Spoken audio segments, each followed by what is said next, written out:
Thank you, guys. Wow, this is blinding. Okay. So, I'm Yannis Angelis.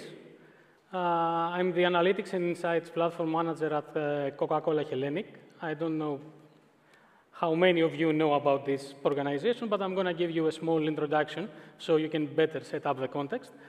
Throughout this mini, let's say, presentation, I'm going to try to depict to you the journey that we went through till this time for operationalizing ML use cases throughout our organization. And you are gonna see the slides following the same MLOps journey path, you know, setting the context, feature exploration, and all these kind of things, so you can better understand how all these things goes. So, with all that, let me set up the context. Who is Coca-Cola Hellenic Company? Coca-Cola Hellenic Company is one of the 6 bottlers worldwide of the Coca-Cola Company. This means that we do bottling, distributing, selling, packaging, and any other thing that you can imagine of Coca-Cola products and of other local products that are available in each and every country. Let me give you an example. You have all seen that in Greece, you have Tsakiris chips. Tsakiris chips is a product that is being packaged, produced, and distributed by Coca-Cola Hellenic. So, what is the area, let's say, of operations? We are operating in 29 countries in total. 27 countries in Europe and 2 countries in Africa, in the Africa region, Nigeria and Egypt. We also have Russia, as you see over there, okay, a pretty disturbed market along with Belarus and Ukraine, but we still operate over there with local products and not Coca-Cola products. The functions inside the organization, just to give you the business aspect, as you can imagine, to support all these operations that I said earlier, are manufacturing, supply chain, logistics, you can imagine, to run the shop floor. Commercial, of course, because we need to sell. We have many sellers that go around and try to get orders from the outlets being hotels, coffee shops, and all that. And of course, we have cross-functional, let's say, functions inside the organization, like me, the IT guy. Legal, of course, which company can live without a legal department. And of course, human resources. Oh, I forgot. And financials, because everything is financial. So we need a finance department for that.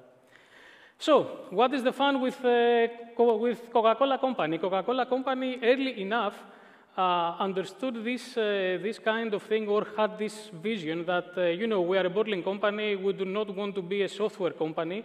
So in essence, regarding the IT kind of setup, we are heavily dependent on vendors, across the globe vendors, from India to Europe to Africa to whatever you can imagine.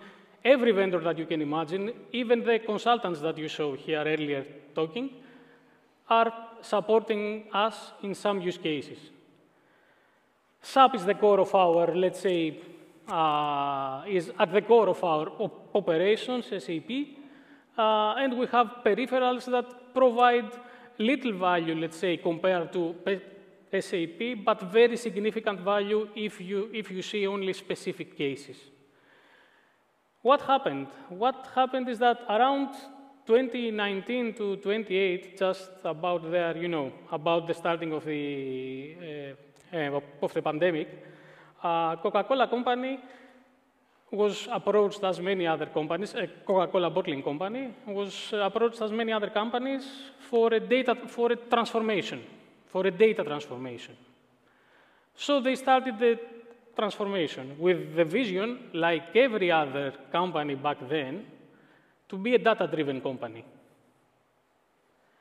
So they started 2 different transformations, one in IT department and one in the business divisions. Good approach, but it had a little bit of a problem going down the road.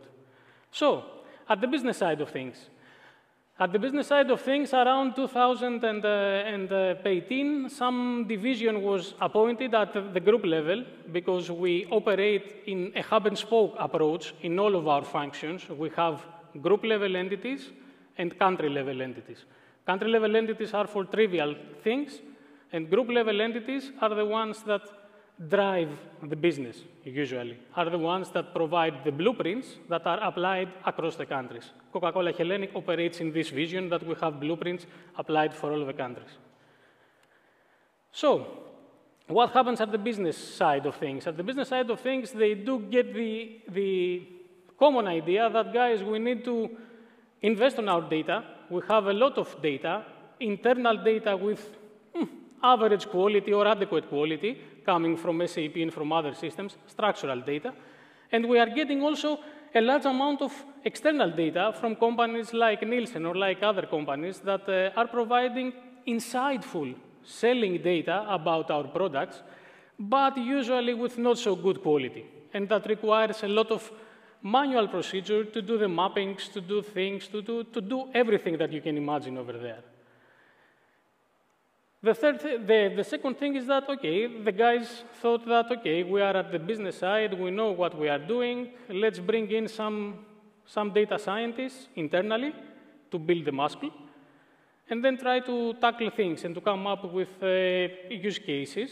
So they had this approach that, hey, guys, okay, let's bring data scientists in, let's try to use algorithmic approach to touch all the use cases, code-based approach, not use any fancy, let's say, tool, graphical tool.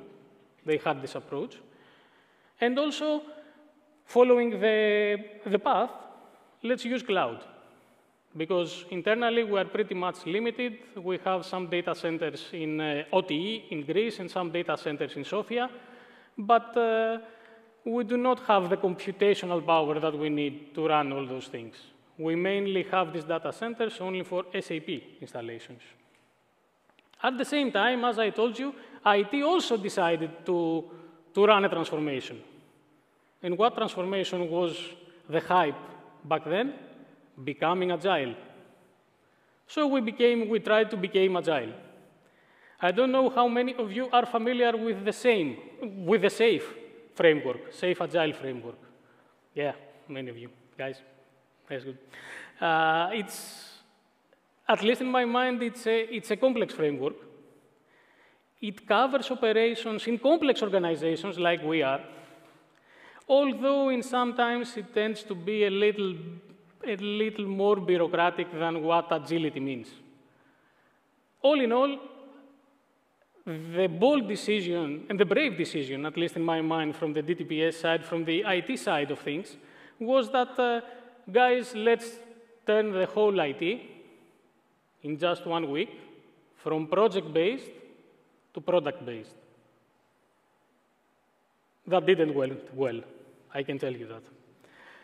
We are almost 2.5 years down the road.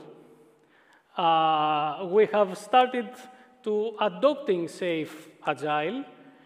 Things that are good over there is that we are investing a lot into educating our people what SAFe Agile and what the Agile Manifesto means and how to have this Agile mindset. We have defined all the things that SAFe Agile does around Agile release trains and products and all that. We did all the ceremonies, Scrum of Scrums, we had RTE engineers, we have everything over there defined in paper. But we are still running project management approach on our projects. So we are still in the transformation phase. And in this transformation phase, the organization also understood that cloud was emerging, and also that we didn't have inside the organization someone to take care of data. Data were part of applications, of application side. We had the large installation of SAP BW, I don't know how many of you are aware of that, of BW. It's an excellent data warehouse solution, but we didn't have much expertise over there. So, again, a group entity was appointed to bring, let's say, all the data paths like data governance, like analytics, like reporting, to formulate a whole data platform to build solutions on top of that to the next era. Going back to business again, I'm not going to tell you a lot of details around that, but you can understand the areas that first came up from our operations and from our business side, where we could make use of artificial intelligence. So we have segmented execution, purely sales kind of thing. We're trying to predict what our sellers need to order for a very specific outlet. We have a lot of modules over there behind the scenes that are doing, that are calculating the potential value for each and every outlet, that are doing trade area analysis, that are doing all those retail fancy stuff that you can hear over there in order to better predict and to help the seller sell more or sell accurately what the customer needs. Demand forecasting. As I told you, we have plans. We do manufacturing, we do packaging, we do all that. So another critical use case for us was to forecast demand at a very granular level. We even went down to the main customer and each SKU level to predict.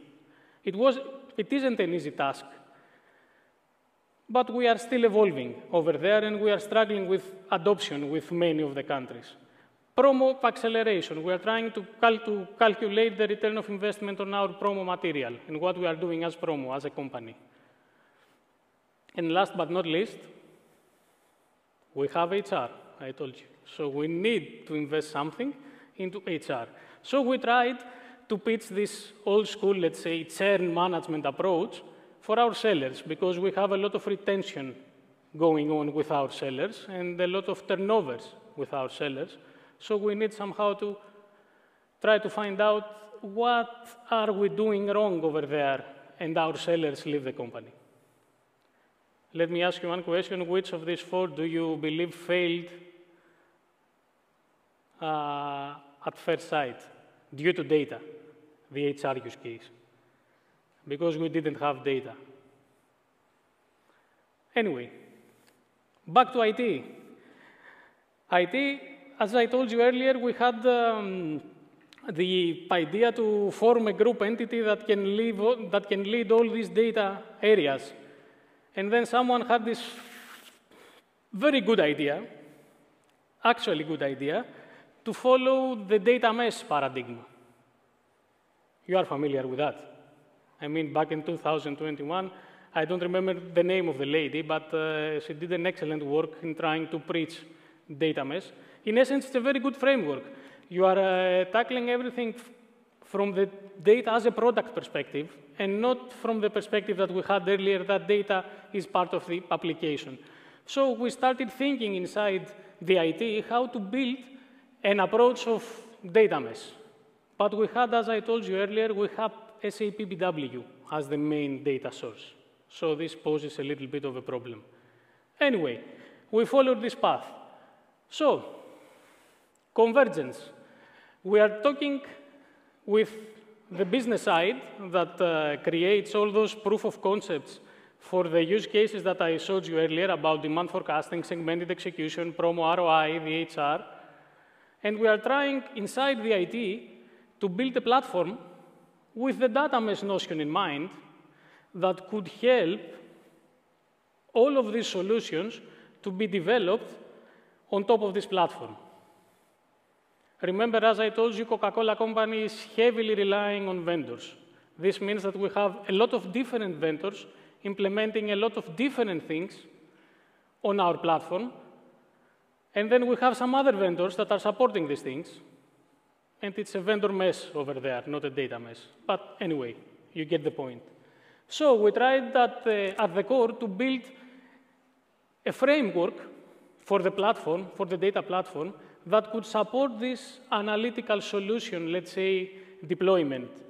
As you see, you see many components from Azure, of course, because we are an Azure partner.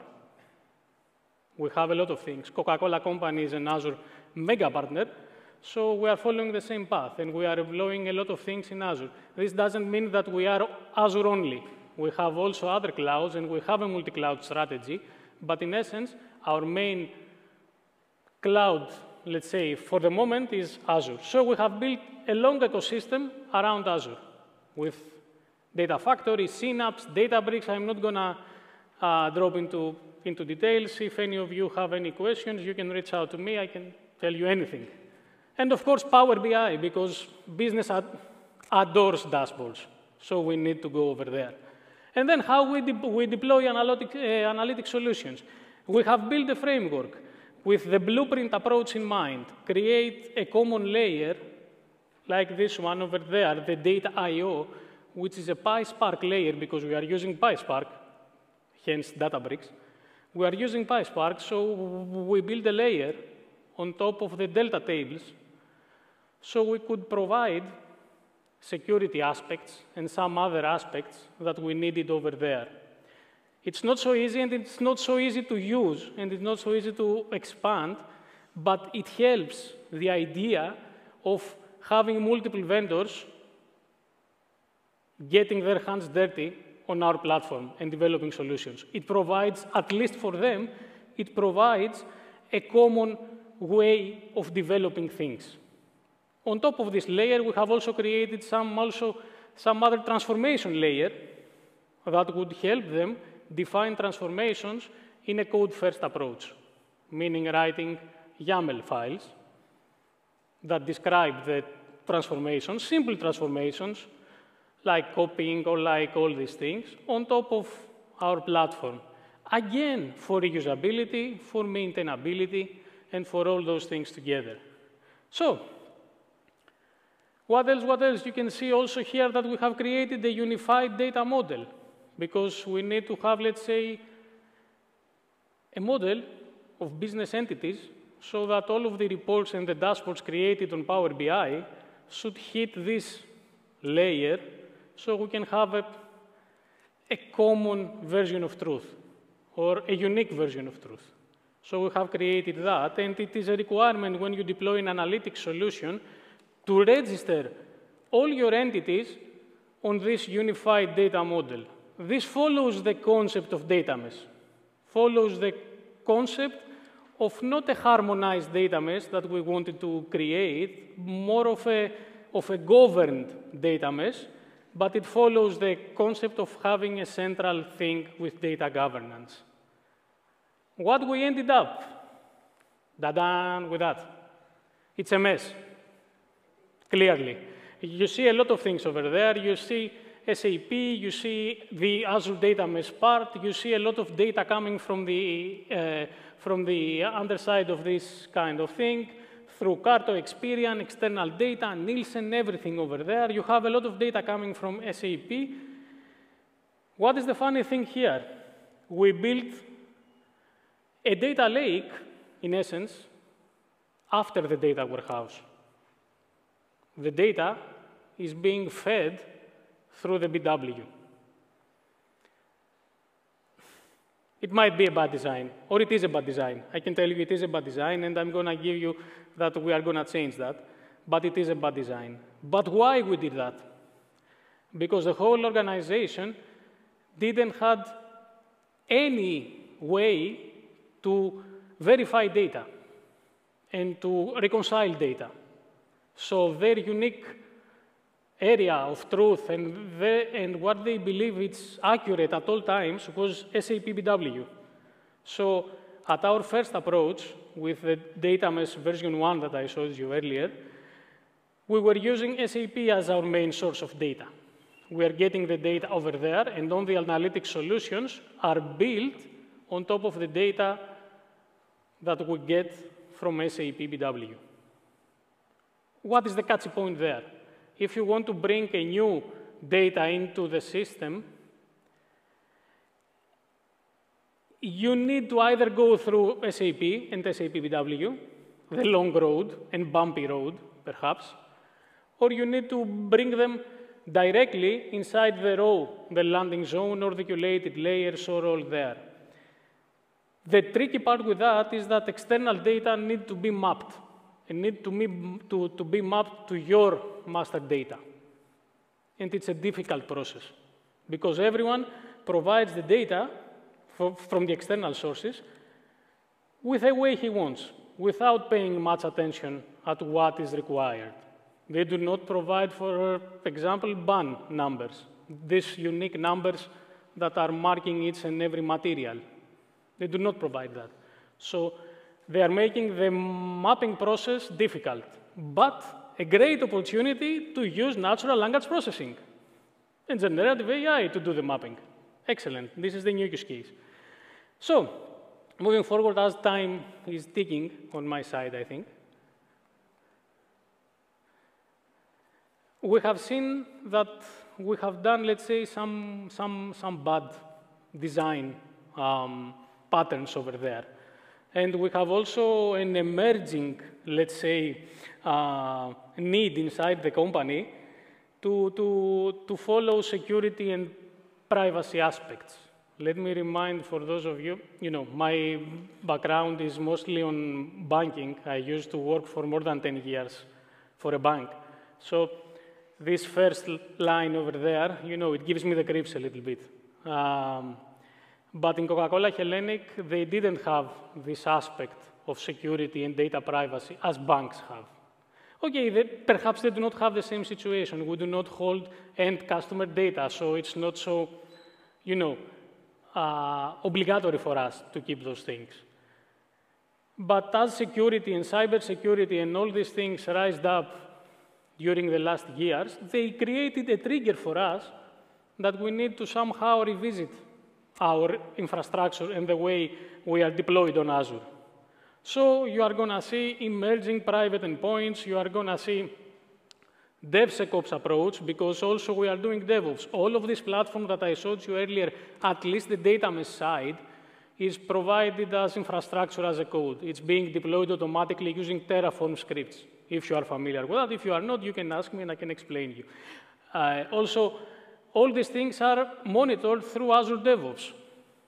All those product backlogs, all those things over there that help the safe, agile kind of thing be in motion are maintained inside Azure DevOps. And also all the deployments are being done dynamically and automatically through Azure DevOps. Someone pushes a change and the pull request gets approved, and it's being deployed automatically. In essence, dropping the Databricks clusters and recreating them, also for security reasons. Anyway, so this is the first trigger. The second trigger is that we have seen, as Nikos was saying earlier, I think the guy from the lawyer, that our data are crap, in essence. And we need data quality, because we didn't have this kind of things. So we are employing a data quality framework into this whole approach prior of that, based on PyDQ, but it's not of many significance that. Seeing also that we are moving deeply into cloud adoption, we are trying to get our hands dirty a little bit about other services of Azure or for other clouds, and also we are trying to move away from SAP and from SAP BW as a data warehouse solution. We are trying to get the data directly from the sources and not through SAP BW. And also we are looking into bringing data from streaming sources, because right now Coca-Cola Company, as many banks are, were batch processing companies and not streaming data processing companies. And last but not least, GenAI, buzzword, you see that. You see all the summit is with that. So we are following also this path, and we are making room for new components over there. We are in, let's say, big partnerships with Microsoft and with other consultants and great vendors to integrate Copilot techniques, Copilot strategies, and all that into many of our use cases. And also trying to upgrade our current stack to next version, trying to be always at the very edge of the technology.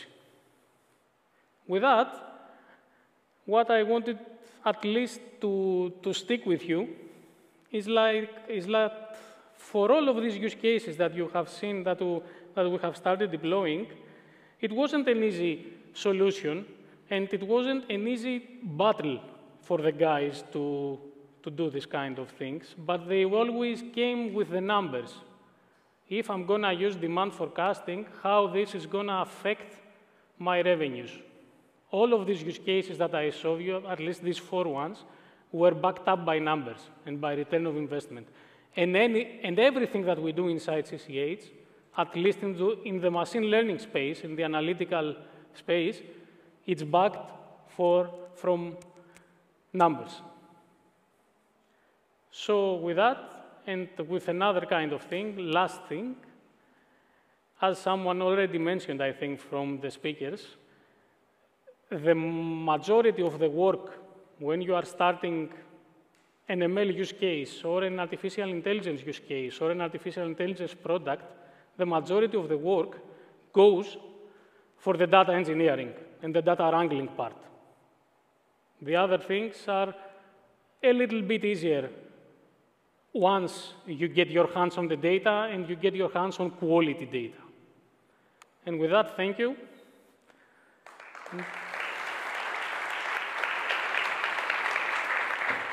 Thank you, Yanni. Thank you very much. Do you have any questions from the audience? Yep, I have a question. We have. OK.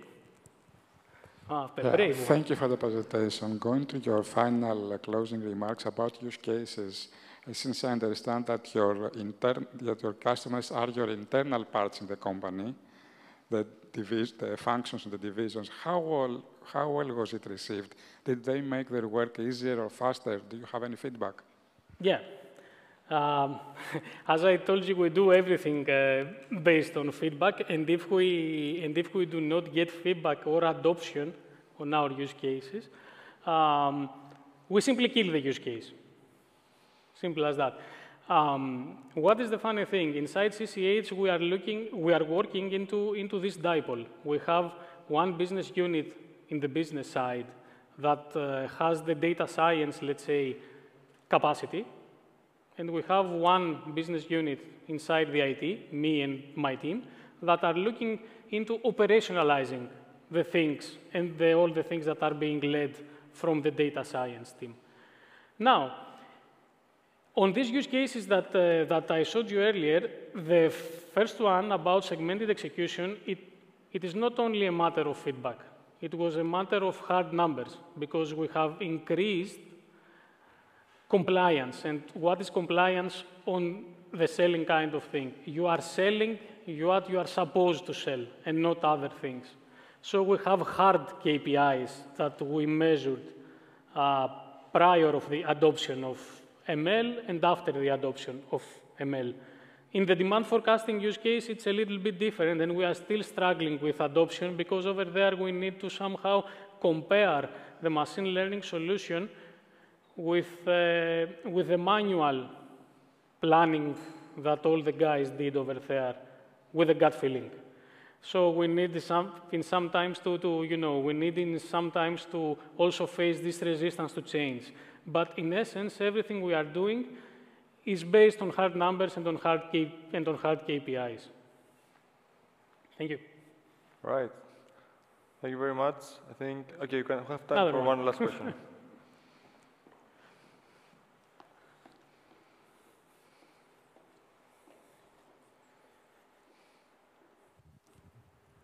I never thought that we could raise such attention on this kind. I never thought that we could raise such attention on that. Thank you very much for your presentation. I would like to ask if there is an easy, I don't know if there is an easy answer on this, but... there is always an easy answer. I can tell you no, but OK. In terms of credibility and data quality, which is the best choice? Keeping SAP, as you mentioned, or having the data from scratch and building for all the company a database that they use? Because maybe with SAP, you always have a single version of truth or a single source Yeah, for data. I don't know. Yeah. But you know, if you move into this data mesh approach, you need to open things. And what is the funny thing? You need to delegate data ownership. And this is the thing that we are starting to doing. It's not easy. So what I hide it from the slides, it's all this complexity about setting up data stewards and data owners inside the business units, because you need to have them over there in order to ensure proper data governance. And then the tools will fall into position. We have tools, as I have already shown you, we have Informatica, we have each and every tool that is available outside in the market. We have bought it for sure. We have license for that. But the thing is that it is a difficult question because you need to change your mindset and you need to go back and rethink this data as a product mindset and how I set up data stewards and data things so I can have a data quality across my area. Now you can also stay with the single version of truth with one SAP BW or with one lake following the Microsoft Data Fabric approach. And you try to establish things over there. It's where you want to go. I don't find the one or the other solution, you know, better or not. But I believe that in our area, since we have 29 countries, perhaps a more federated approach would be better or will be fitting better in our environment. Thanks. Another one. Okay. Yeah, that's the third one, actually. So you said that your data lake is after your data warehousing solution, and this was done on purpose. I understand this is trying to assure your data integrity issues. And can you drive us a little bit more through this, if it's possible? And can you think of some applications of AI that can help you with managing data integrity issues? Well, as I told you, this data integrity issues, it's not data integrity, it's a kind of data reconciliation kind of thing. And the organization recognized only BW as the single version of truth. So we needed somehow to kick off our project to build the data lake and to prove to the rest of the business side and the rest of the organization that the data we're providing inside the data lake are somehow reconciled and nice to use. Behind that, we are building the second version of data mesh, the data mesh v2, which in essence takes out BW. We are replicating what BW does because BW is not a simple kind of thing. It does also KPI calculations. It does a lot of things in memory. So we need to replicate this kind of thing because business used to work with these entities and with these columns. So it's not so, but we are moving towards there to get BW out of the picture, mostly due to the cost, to be honest, and to be pretty honest here. The other thing is that, yes, we have tried some ideas around employing AI to ensure data integrity. The funny thing over there is that we have followed the way of doing all our pipelines on Spark. So in essence, we are somehow limited in the tool that we need, in the tools that we can evaluate, because we are demanding support of Spark, and we are demanding support for Spark due to the processing times. We are processing massive amounts of data each and every day, so we need something that will work fast. PyDQ, that I told you earlier, have several modules around anomaly detection and around all that. We have started seeing that, and we have tested them. But it's certainly a way forward also. Thank you. Thank you very much, Yanni. We have to move on. Yep. Thank you all. Thank you, guys. Thank you.